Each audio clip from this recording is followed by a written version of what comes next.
Afrika yedu. Amen. Haleluya. Amen.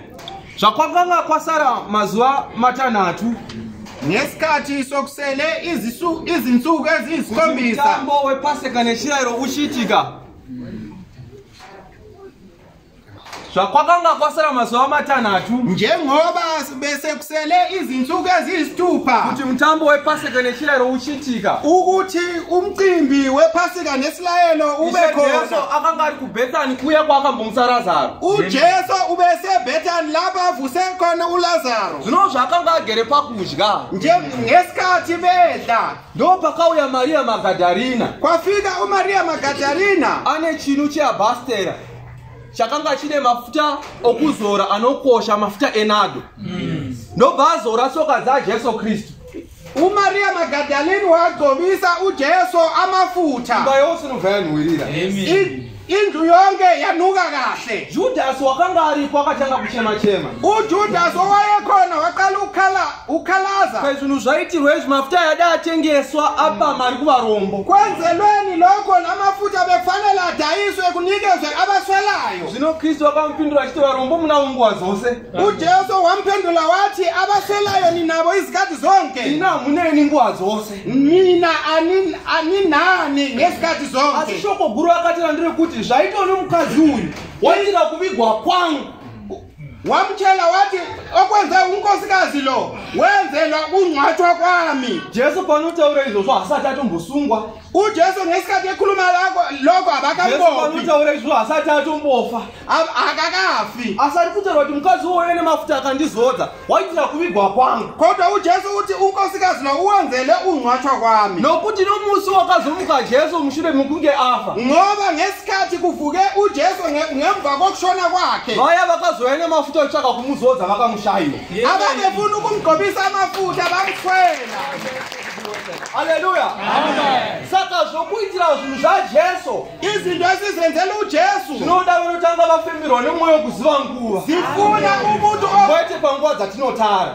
zifuna Asi vanhu vanoziva nguva vachiri kumashure kwayo. abantu abasazi isikhathi basemva kwaso. Haleluya.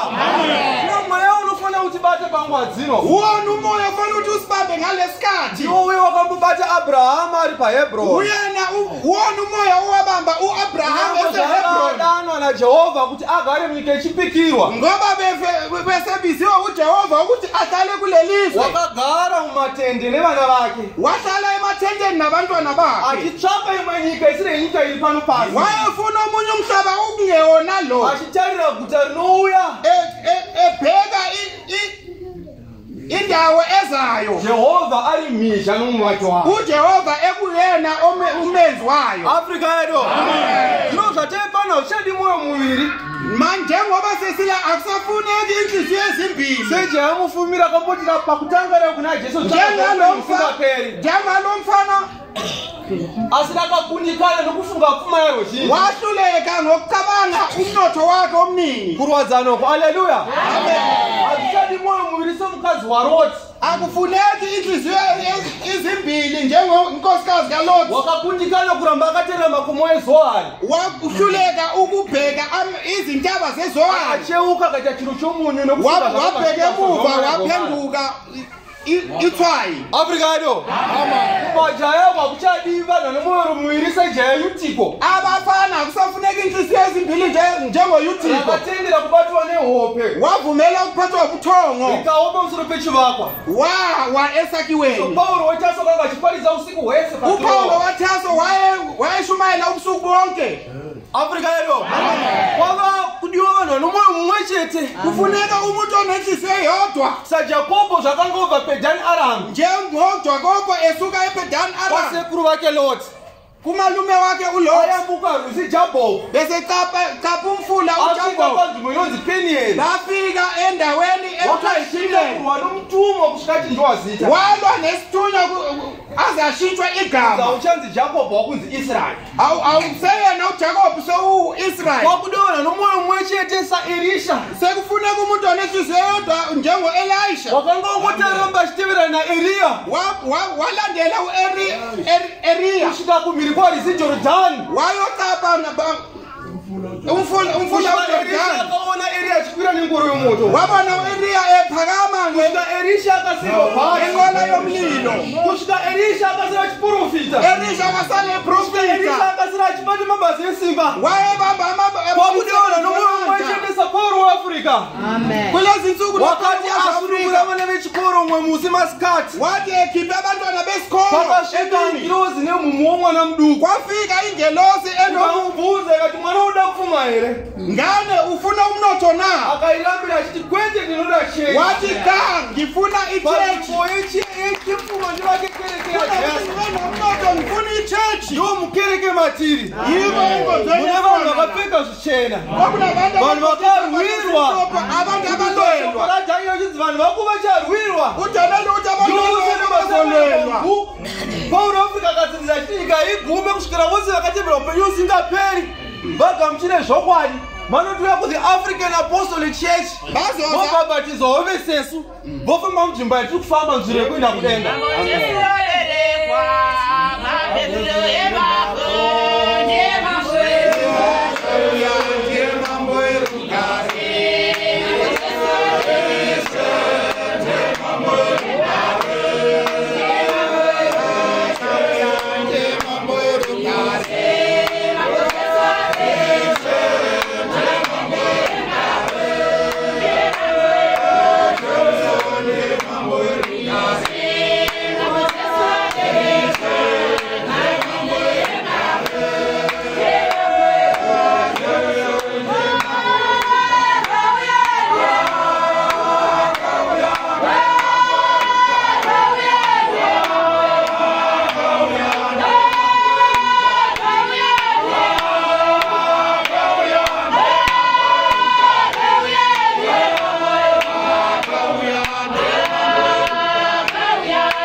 Jehovah Ebashua. Hallelujah Elisha.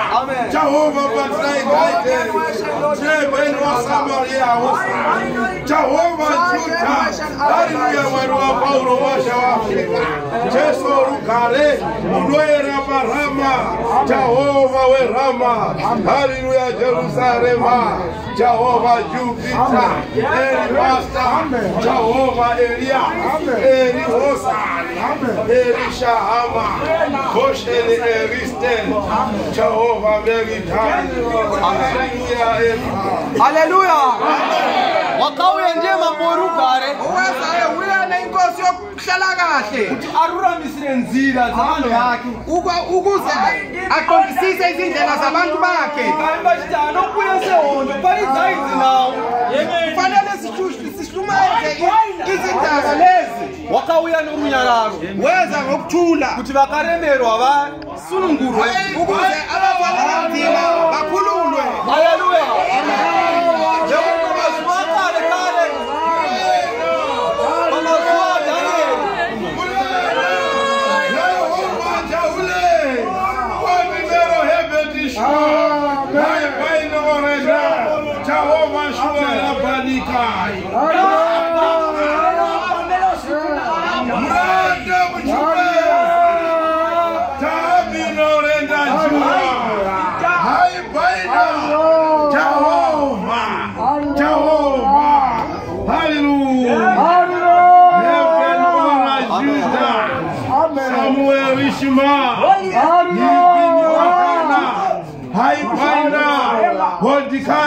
Hallelujah. Ana kuya sehondo palizaizi nawo. Akezanga njengempi shumayelani lezindaba. Kuti panguva dzakare. Ngesikhathi sakudala Mambo Beshazari atsamusa Mwari nokuita kwake. inkosi uBeshazari ecasule uNkulunkulu ngokwenza kwakhe. Ashandisa mudziyo yetemberi yaMwari yakatorwa kuJerusalema. Wasebenzisa izinto zokusebenzisa endlini kaNkulunkulu yatorwa nababa vake Nebukadnezari. Amen. Wakaishandisa kuti anwe waini navarongo vake. Wayisebenzisa ukuphuza iwayeni nabantu abaswelayo. Ruoko rwakauya rune hasha. Isandla seza sinolaka. Robha rwanyoti mene tekele kufashini. Lwabhala ukuthi mene tekele kufarasini. Nenguva iyoyo Mwari wakauya nehondo. Ngaleso sikhathi uJehova weza ngempi. Asi 1940. Kodwa ngo-1940 Ruoko rwaro wakauya norugare. isandla seza nokuthula. Robha rapukuta chadenga chipfumbu. Robha ranyora mavare makuru kati Recreation of Africa. Wabhala phezulu ukuthi Recreation of Africa. Paulo akatarira. uPaulo ebhekile. Nobva izwi rataura Paulo akateerera. Izwi lakhuluma uPaulo alalela. Kanzinyorera vana vari kumauniversity. Bhalela abantwana Kuti vazokubatsira mubasa rokusika ukuthi bazokufunda umsebenzi wokudala kusha kwe-Afrika. Hallelujah. Basa ratiri mariri. Yiwona umsebenzi esikuwo manje. Ivangeli yaJesu osvika kumuguru yenyika. Ukuthi ivangeli kaJesu iye ekugcineni komhlaba. Verenga munhu waMwari. Verse 15. Verenga nesimba. Kumuka kwa Jesu nokuzviratidza kwake akati kwavari, Akati kwavari. Wati kubo. muparidzira zvisi paivhangeri. Unotenda uchabhabhatidzwa. Unotenda akabhabhatidzwa. Unotenda akabhabhatidza uchaponeswa. Afrika yedu. Panopana mai vareurura panapa. Namhlanje kunomama ohlambululile. Vakatifundisira picture yechechi yakare kare. Wasinikeza ipicture yenkonzo yakudala. Inokuita kwakare. Enokwenza kwakudala. Kwanzi isingachinji. Into engashintshi. Chechi yakasiya waiswa naJesu. Inkonzo yafakwa uJesu. Akasiya ateya nheyo dzinofana kufamba nevanhu uJesu wasinikeza indlela zokuthandaza uNkulunkulu. Uye akasiya atipa method yekukohwa vanhu vaMwari kubva kunyika. Wasinikeza indlela yokuvuna abantu bakaNkulunkulu. Nekuti naye Jesu ari mumba maPetro paKapenaume. Ngoba naye uJesu esendlini kaPetro. Ari mumba makaita semuno. Esendlini njengale. Vanhu vakanga vaya kuzonzwa ivhangeri nemabasa esimba. Abantu ababeze ukuzozwa izwi likaNkulunkulu. Kune umwe vakauya vane murwere wavo akanga akaoma mutemo. Kunabanye abeza nomuntu owegulayo vakashiya kuti opinda sei nomunhu wavo pamukova baswela ukuthi bangangena kanjani emnyango nobva vaita zano rokupfurunyura pamusoro pemba bangena phezulu kwendlu murwere nobva aiswa pamberi umuntu pajesu ogulayo wafakwa phambi kajesu chekutanga jesu chaakataura into yokuqala ujesu akhuluma kulo ogulayo ana kutaura zvokuti murwere asingafamba akakhulumanga ukuthi phakama uhambe chokutanga chakataura najesu ndechekunzi zvivi zvako zvaregererwa ukuthi izono zakho zithethelelwe kuda kuti jesu unotanga kuponesa mweya asati atasira zvenyama ujesu ndosaka chaimba chiti mweya wangu unomuponesi ndakasunungurwa yiko situle sithi umoya wami unomsindisi unatanga asunungurwa pamweya ndopakanzi tora nhoo dzako sunga ufamba umuntu usindiswa emoyeni kwathiwa thatha izinto zakho uhambe isa hatitauri zvekuti munhu waregererwa nemuromo manje thina asikhulumi ukuthi thethelelwe ngomlomo tasirwa method yekuti tibhabhatidze kuti vanhu varegererwa sanikeza indlela yokubhabhatizwa bonke ababhabhatizwa zoona zvishamiso zvinozobva zvatevera bazobona izambulo ezizolandela zvivi zvavo zvike zvaregererwa uma izono zabo zithethelelwe africa yedo nobatinozoteera kuti the African Apostolic Church ndeyakudala iyo yasununga matambudziko African Apostolic Church ndeyakudala iyo yasununga matambudziko africa yedo then the African Apostolic Church hazisi zvinhu zviri kungoitwa zvinyuwani mazuva akuyona into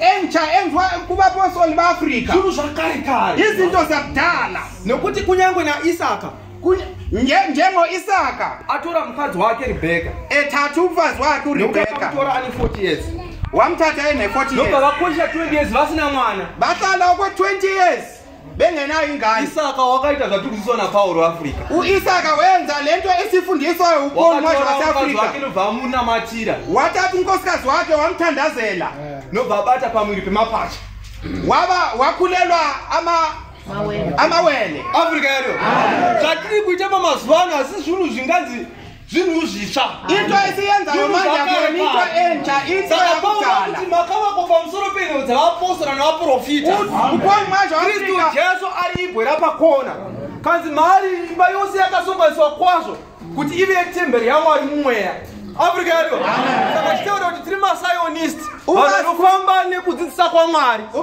vanhu vanobata kwete nekufunga kwenyama Haleluya vanhu vanofamba vachitungabirwa nomweya waMwari abantu abakhokelwayo umoya kaNkulunkulu Africa yedo nokutumwa kwaPauro yiko nokuthunywa kwaPaul mwacho waseAfrica ivangeli yakamutsirwa muna-1980 ukuthi ivangeli ayivuselwayo isvike kumvumo yose ifike egcineni komhlaba kufamba kumwe chete kwakanga kuchiitwa nevaAfrica inokuhamba okufanayo saka amutswa patemberi yomweri pandari kure kuMidlands wavuswa etembelini yaseMidlands ndopaakazomuka achinamata mushure mekuzodzwa uprista wavuka ethandaza ngemva kokugcotshela uprista bakhe mtumwa wenyu azodza muranda wenyu patemberi yegolide njengoba uthumele isithunywa sakho kuzogcoba pauriri pachazovakwa aritari endaweni ekuzowakwa khona i-altari kwazo kuti kana aritari ichinge yapera kuvakwa uma i-altari seyiqedela ukwakhiwa basa rokusika kwenyika itsva Africa richaitika umsebenzi wokudala kutsha kwe-Afrika uzokwenzakala sezvamakareva gore 1940 njengoba washo